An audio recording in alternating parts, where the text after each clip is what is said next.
It's a good budget. It's one of the best. And that's why I've only got a handful of vetoes, just 11 vetoes.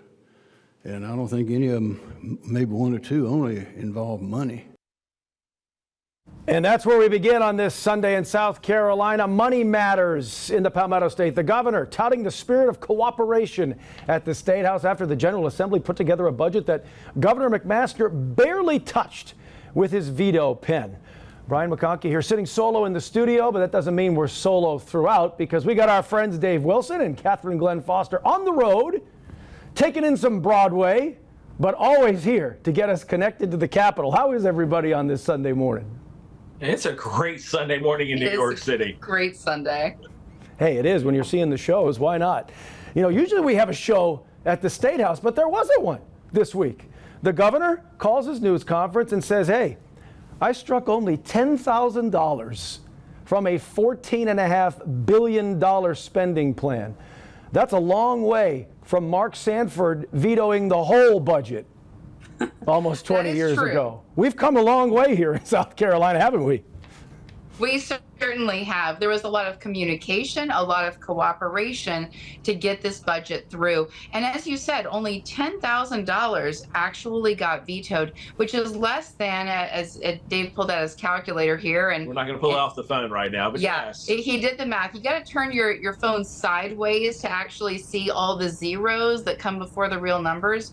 So it was less than 0.001% of that entire $14.7 billion budget got vetoed. And this is one of the reasons, Brian, that we're seeing that the legislature is not going to be coming back to deal with anything that has to do with the governor's vetoes until next legislative session. You know, typically it has been the fact that they will go, the governor will have his vetoes, they'll come back a week or two later, they'll vote to override vetoes or not override vetoes. And so in this particular case, there is so little that actually has to be addressed here that there's no reason for them to come back at all.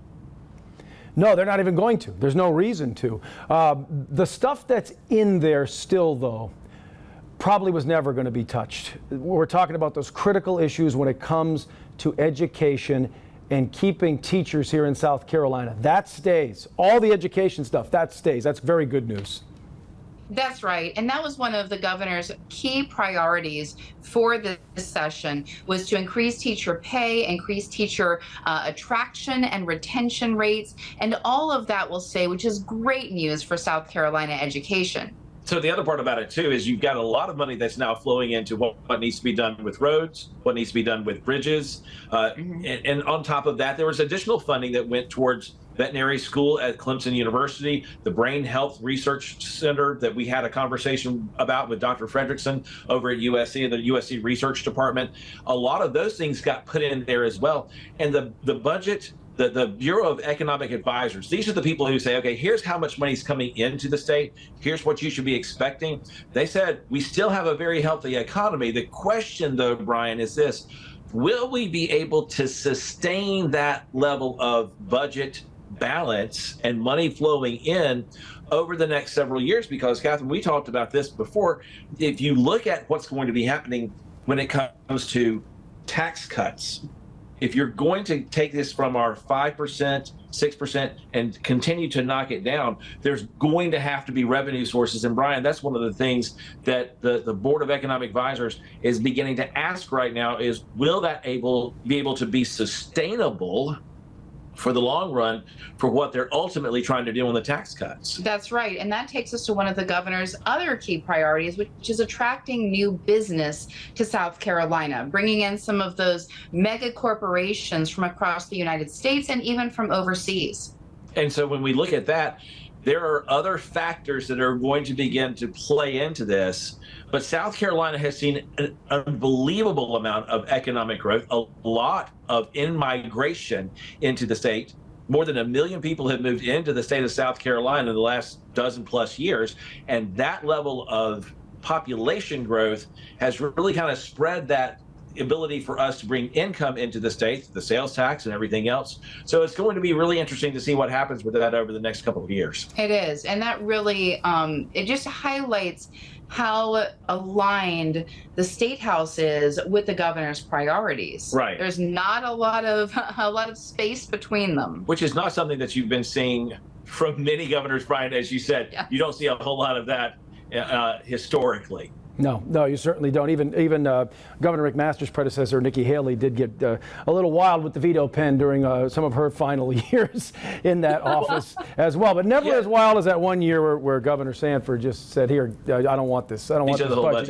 You guys do this again." Of course, they just overrode all those vetoes. But very little controversy when it comes to this budget. But of course, there is the one item in there that we've talked about on this program before: school choice, the school voucher program. There's money in there in that budget. I believe it's about $50 million or so to help fund that voucher program for qualifying families to use to pay for private school tuition for their children. We know that's going to end up in court again for Catherine the third time. Is that what we're going to look at here? Third time. That's exactly right. We've seen it go before the court twice already. We've already heard from the Educational Association that it's going to go up a third time. They're going to bring a lawsuit. And that's because, frankly, their point is that some of those dollars, if not all of those dollars, need to be invested into the public education program to benefit all South Carolina students instead of those select few families that are trying to take advantage of the school choice program. But keep in mind, too, that the school choice numbers, those who could be involved in that are those who are at certain economic development level, or economic growth levels. Only certain levels of poverty are going to be eligible for those funds right now. And so that's one of those places where the writers on that particular piece of legislation had looked at what happened in the Supreme Court both times, and they're trying to figure out how to make that work. The real question is, have they found the secret sauce yet in order to keep it from being overruled by the Supreme Court again? And that's true, but what percentage of people at that economic level would actually benefit from the school choice program? How do we make sure that every South Carolina student benefits and not just those select few? And so that's part of the ongoing debate that I think you're going to be seeing with this, because keep in mind, school choice has been something that they've really been pushing forward on for the better part, Brian, of 20 to 25 years. Yeah. Mm-hmm. Right. And so that's just in this state. Right. That's going to be a continued effort on their part. But again, the Constitution of the state of South Carolina says that public funds cannot be used for funding private education. And I'm pretty sure the Constitution matters. It probably does. But, we've got two other examples of that. You've got the lottery funds that are used for higher education, for the lottery scholarships. They're also funding 4K programs with those same dollars. And so both of those can go to private institutions. And so it really becomes a question of, did they finagle it enough because they created an outside entity that's going to be managing how those dollars go?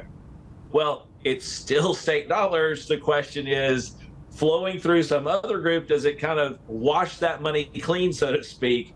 I'm not calling it money laundering, but it does definitely filtration. Have to clean some way. We'll call it How filtration. complicated do we need to make it in order to make it constitutional? Right. And I think the question is, we have the 4K, we have the higher ed. How do we make that sandwich constitutional? Can it be made constitutional? Or again, do we have to revisit all of that, as we discussed in our Connect to the Capitol Extra a number of weeks ago with Sherry East and Dr. Orrin Smith? Right. So if you have a chance to catch that, you can catch that on Facebook at Connect to the Capitol, where we have all of our shows as well as our extras, so that you can go back and see exactly the discussions that we've been having, so that you become a well-informed viewer and part of the community here. All right, please do. Well, that's it for Money Matters in this first segment, though. When we come back, we're talking about a public health crisis. We're talking about opioids. We're talking about prescription drug abuse and some major money that's going to be coming to the state of South Carolina when it comes to a settlement that was reached quite some time ago. But that money's going to start filtering here when we come back on Connect to the Capitol. Well, Attorney General Alan Wilson calls it one of the most devastating public health crises in American history. He's talking about the opioid crisis, very well documented here and everywhere in this country. Wilson saying this week that South Carolina will be receiving more than $70 million over the next 15 years or so as part of a more than $7 billion settlement reached with the Sackler family and their company Purdue Pharma Inc. for their role in fueling the opioid crisis. Much of that money will go to rehabilitation programs, education programs about opioids, and in general, substance abuse. Dave and Catherine, we know all too well the crisis in this state, so much so that we even had to pass laws that would criminalize if someone were to sell you a drug. We're talking about on the street here. This year, we know there was a big push to have opioid-induced homicide laws, specifically when it comes to fentanyl. So they're taking this seriously, whether there's a settlement of $70 million or not. And frankly, it's not coming soon enough. I know firsthand the pain of opioid addiction because I lost my late stepson to an opioid overdose, a Marine Corps veteran, just an incredible young man who was lost to the pain of opioid overdose. We need these programs to help our young people, to help all South Carolinians out of that scourge. And what we're seeing right now is part of the way that this is playing itself out. Just about every single county in the state of South Carolina, not a week goes by that they're not having to investigate a death based upon opioids. The sheriff and the PD said one time in a conversation that I had with him, I went to a scene where 3 people had died and there was enough fentanyl next to those bodies to kill everybody in his county 3 times. That is the level of volume that we're looking at here. And that was just a single incident. And keep in mind, something like fentanyl takes barely more than the tip of a needle for it to be fatal. Tiny. Right, exactly. Tiny amount. And so when you look at this, this is a level of issue that has got to be addressed, because it stretches its tentacles really into every single corner of the state of South Carolina and, honestly, all across the U.S. That's so true. And so many young people, they may get addicted. They may get brought into this by peers, by their friends or so-called friends, but they may not realize the full extent of the issue, the full extent of the risk that they are taking on, especially with this fentanyl crisis. The way that just a tiny amount can be deadly. They do not understand that. They think that they're maybe above the risk, as young people so often do. And too often it turns deadly. And this is a place where, Brian, there are programs that are existing in every single county. And go back to the policy issue that we talked about just this past week. When you take a look at the fact that all of the mental health policy arms of government, all of those various departments that existed out there, the Department of Mental Health, the Department of Disabilities and Special Needs, the Department of Alcohol and Other Drug Abuse Services, are now all under one Department of Behavioral Health. That puts one single point of contact for people who have issues that need to be dealt with, and you've got a singular focus now. And so this part of the restructuring of state government, which began back during the days of Carol Campbell and is now being carried out here in the 10 years of Henry McMaster to continue that work. We're now seeing that level of concentrated focus on what needs to be done. And honestly, the amount of money that the Attorney General is talking about coming into South Carolina will just begin to deal with and address some of the issues. Because keep in mind, $70 million spread out over 46 counties, that's a couple $1 million a piece. That's should true. go a long way. It really should. You know, it could be more, absolutely. But with that said, there's so much hope that with this new streamlined health department, with all of these funds coming into the state from this settlement, that maybe we can start to make a dent in this crisis. Exactly. And the latest numbers from the Department of Public Health do show that there's at least some reduction in overdose deaths from 2023 to 2024. So progress is happening, but not soon enough. So time will tell about the difference that this money will make when it comes to education and life-saving intervention methods when it comes to recovery for those that have fallen into patterns of addiction. But it's a start. It is definitely a start. That'll do it for this segment of Connect to the Capitol. Coming back, we're going to talk about hate crimes here in South Carolina. The lack of a law at the state level, but one of the largest counties in the state just went ahead and put their own hate crime ordinance in place. We're going to talk about that when we come back.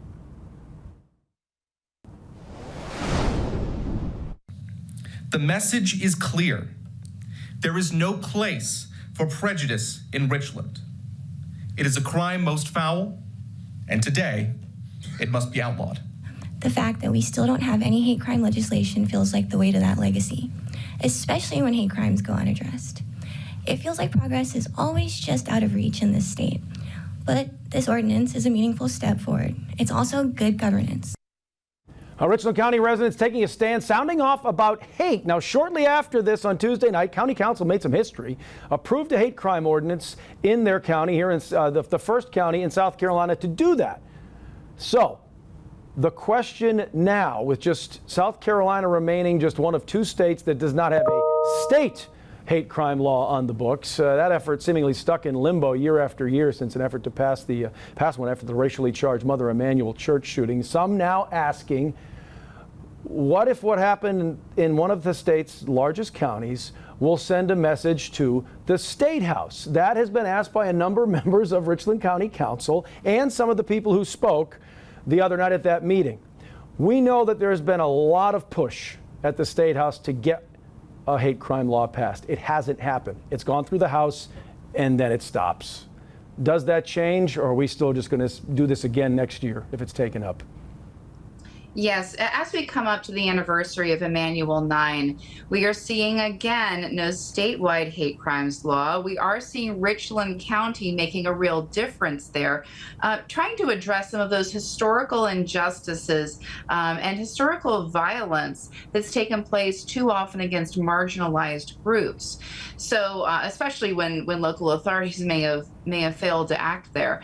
On the other hand, we also have to counter that, because at that point we are talking about the motivation behind the crime and punishing that separately, essentially two prosecutions for a single crime. So as we've seen in testimony, the majority of people that we've seen have come out in favor of a hate crimes law. But with that said, there are real concerns that have been brought up by a number of different groups, concerned about that double prosecution, concerned about what happens when perhaps it's a different administration in power and what constitutes a hate crime or unpreferred thought may shift. Exactly, because that has been one of the issues that has gotten this hung up in the Senate in South Carolina, because the question is, what constitutes groups of people upon whom hate crimes can be addressed? And so in this particular case, this goes back to the various levels of government. Mm-hmm. There's a federal hate crimes law. 48 states have created their own hate crimes law. South Carolina is one of two that hasn't yet. So you go down to that next level of government, that local government. So you've got county government, you've got municipal government, cities and towns. So Richland County is actually just using the exact structure of government in the way that it should be done. If you want to have something happen specifically in Richland County, then that is something that can actually be done by county council. And that is a firm step that they feel needs to be done in their county. Now, unless something happens at the state level and there's a state hate crimes law, that will be able to stand. And you may begin to see other counties around the state doing this, not any different than you would see the way that different counties have property taxes or they have different zoning ordinances. And so in this particular case, I think Richland County is actually doing what it should be done when you have federal, state, and local authorities, federal, state, and local government that has its own responsibilities. So, Brian, it's no real surprise right there that Richland County's done something like this. Yeah. And we certainly can ask why South Carolina is one of two states that has not passed a hate crimes law. But this is one of those situations where the county is truly acting as the laboratory of democracy, determining, is this something that's right for South Carolina? Because even though it may sound right, and it certainly does, particularly in the wake of Emanuel 9, fine. Nonetheless, it may bring unforeseen consequences that could create more problems for South Carolinians across the board, particularly in perhaps some different future administration where maybe the policies, maybe the preferred speech, the preferred groups may change. Yeah, well, and this is it goes into effect in July, that ordinance in Richland County. It's a misdemeanor, up to $500 fine or 30 days in jail. So we will see if and when someone is ultimately prosecuted, arrested on such charges once that goes into effect in a month. We certainly don't want to see a crime based on hate, but the ordinance will be tested at some point, unfortunately. So that's going to wrap it up for this segment. But when we come back, something that we probably never expected to talk about on Connect to the Capitol, and that's Buc-ee's. How's that for a Sunday morning topic? When we wrap things up this week, we'll be right back. All right, one we never had on our bingo cards for Connect to the Capitol. A battle brewing over Buc-ee's, the retail chain, of course, known for its trademark beaver you just saw a moment ago. And they're suing a business called Born United, which just happens to be co-owned, or one of their locations happens to be co-owned by State Senator Tom Fernandez. At issue here is what the retailer claims is a use of a similar-looking beaver on some of Born United's products. And let's just say Senator Fernandez doesn't appear to back down on this one and doesn't want anyone involved with his company to back down either, saying that major corporations like this are bullies. Well, if you've ever been to Buc-ee's, I mean, everyone's been to Buc-ee's on a regular basis. I'm going to say once a week. I'm just saying, Buc-ee's is you walk through there and it is a brand. I mean, there is from the sign on the interstate to the beaver nuggets, everything else. And so this is a place where you've got a business that has spread itself, quite wide across the U.S. And they are very, very specific about this. But the one thing I do remember from journalism law class was the case of the Coors Light versus the Energizer Bunny. And Coors Light did a spoof of the Energizer Bunny, and the Energizer ends up suing. Well, guess what? The court found in favor of the spoof. Mm-hmm. And I think that may be a fine. You know it a whole lot better than I do, whether or not that's going to actually have any standing. That's exactly right. So first of all, I could not be happier to be discussing Buc-ee's on Connect to the Capitol this week. This is the way you end the show. It's a great way. With that said, there's a 1994 Supreme Court case, U.S. Supreme Court case, that essentially protects parodies, spoofs. So what I would expect this to come out is simply that you can parody even Buc-ee, because Buc-ee, let's be honest, at this point is a public figure. He really is. He's a celebrity. When Buc-ee comes out over by the brisket, the entire store goes wild. And at that point, how can we say that we don't all have a stake, have a right to Buc-ee? I would expect that this parody would in fact stand. It will be very interesting to see, and I cannot wait to discuss this on future Connect to the Capitol. When it's been resolved by the courts, or the lawsuit just simply it goes away. But Senator Fernandez says, hey, they've talked to their attorneys and they think this is all going to play out in their favor, and no infringement is going to be seen. So that's where we'll leave it this week. We'll leave it in the hands of the powers that be in the legal realm. That's how you end a Sunday. We'll pick up a souvenir for you. Yeah, and, we'll pick up a souvenir for you on the way back home. That's right. On a sad, a downer note, we do want to at least mention that later this week, the 6th execution scheduled by the state happening this Friday, scheduled of Stephen Stanko.